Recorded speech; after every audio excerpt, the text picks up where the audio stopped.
Assalamualaikum warahmatullahi wabarakatuh. Apa kabar semuanya? Semoga selalu sehat, dilancarkan rezekinya, dimudahkan segala urusannya. Amin.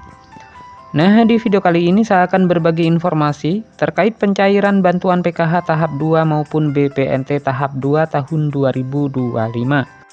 Nah, siap-siap kehilangan bantuan sosial baik PKH BPNT tahun 2025 di tahap 2 bagi KPM golongan ini, setelah Kemensos resmi gunakan DTSN di pencairan tahap 2. Nah, siapa saja kira-kira KPM yang masuk ke dalam golongan yang akan kehilangan pencairan dana bantuan sosial PKH dan BPNT tahun 2025 ini? Maka dari itu simak terus videonya sampai selesai agar supaya tidak ketinggalan informasinya.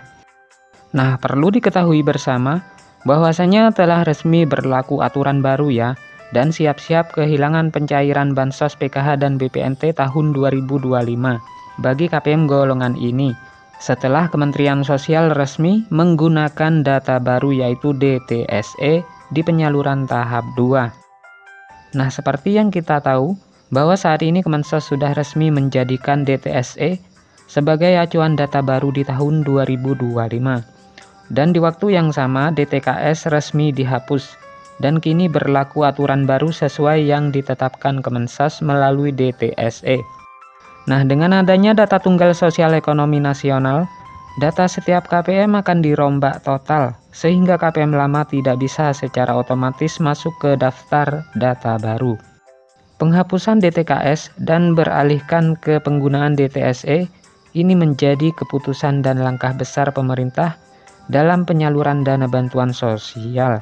Sehingga tidaklah heran ya jika KPM lama kehilangan bantuan sosial PKH dan BPNT tahun 2025 di tahap 2. Walaupun perubahan ini membawa dampak baik dalam hal keakuratan dan validasi data lebih terjamin, namun tidak akan semua KPM bisa tetap menjadi penerima bansos di tahun 2025 ini. Ada golongan-golongan tertentu yang akan kehilangan bansos PKH dan BPNT tahun 2025. Dan golongan tersebut tentunya sudah ditetapkan oleh Menteri Sosial sesuai dengan hasil pengolahan data DTSE.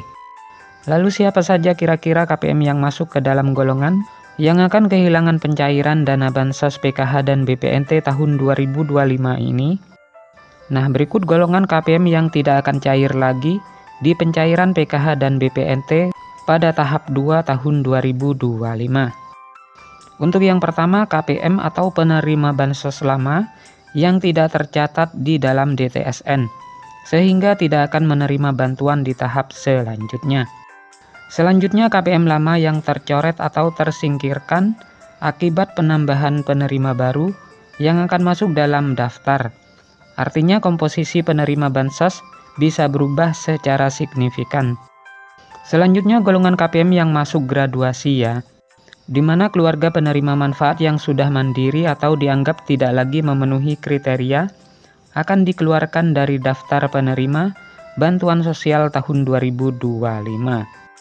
Selanjutnya, KPM yang tidak lagi memiliki komponen PKH. Nah, keluarga yang sudah tidak memenuhi syarat komponen PKH seperti anak yang telah lulus sekolah tidak lagi terdaftar sebagai penerima. Hal ini terjadi akibat pembaruan data yang dilakukan pemerintah untuk memastikan bantuan tepat sasaran.